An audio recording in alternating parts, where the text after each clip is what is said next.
Thank you very much indeed. I think we're fortunate in this state that we operate in government with cabinet, with collective responsibility. We've seen for neighbouring jurisdictions, the UK, I think history might look back in the future decades and say that maybe they centralised power too much in number 10. Nothing against the current Taoiseach, but we haven't done that. We've retained the ability that any one member of the cabinet can say, no, I have my doubts, I question this. I've been in the cabinet about 8 years now in total. I've never once seen a vote. People think, oh, you vote in cabinet. You never vote. It's collective responsibility. Beg your pardon? And that brings strength. Looks like it. And it brings strength particularly at times like this, when we're seeing significant change in leadership, in ministerial roles. I'm very confident this government will see out its term because it's a cabinet that works collectively. My members, cabinet colleagues would know this, where you respect each other, you listen to each other, you work together. We will miss Michael McGrath dearly. My experience, three things that I think are worth noteworthy about Michael, in my experience over the years. He first came to public prominence back in that very difficult time, 2007, 2008, 9, 10, when he was one of the people you would see on television discussing the financial crash, which was a harrowing period for the country. But he brought that calm authority, that sense of, thank God someone really can explain some of this to us in a way that was really important at the time. That ability to have a good understanding of economics and finance, but also the everyday way of explaining it in a way that wasn't panicked or stressed.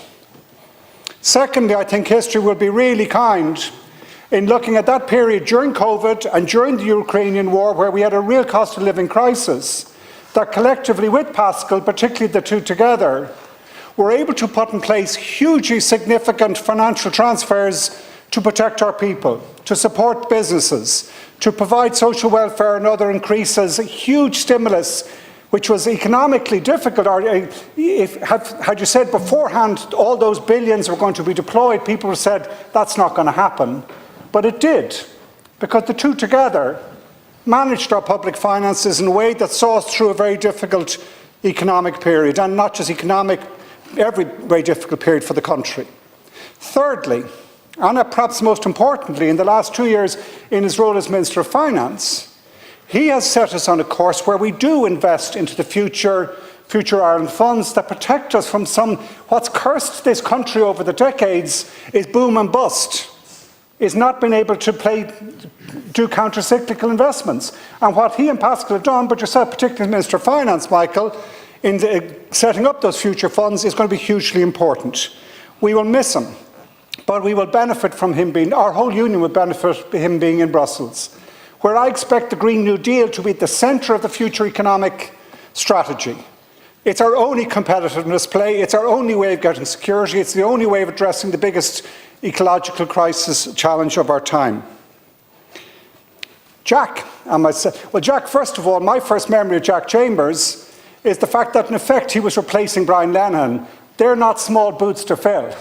That's not an easy thing to do in Dublin West, to replace Brian Lenihan, who was another hero in my mind of that time going back. Now, as the media have been reporting in recent days, myself and Jack have been working together in the department, we have had our differences. But actually I think that makes him really qualified for what's to come, because we were able to overcome differences and still get on. And Minister of Finance, more than anything else, you need to be able to say no to people. It can't be no, nay, never. It has to be no, maybe, okay. And then you have to maintain the relationship so that actually you get over the fight. You get over the challenge and the difference and you work your way through. So what I've seen him doing that in my time the last 2 years gives me confidence as Minister of Finance. We will be able to agree a budget that first and foremost, the one red line we've said in the budget, it has to protect the most vulnerable, as our last 4 budgets have done. Budget doesn't do that, it doesn't get agreed in our cabinet. Secondly, we have to protect the diversion of money into those future funds. We cannot dip into what Michael has set up because that's actually in the national interest, even though it mightn't be popular. It can't be a giveaway budget that takes from the future to pay for political gain today. We have 8 months to go. As a Cabinet, we work collectively to deliver as best we can. Thank you. Thank you, Deputy.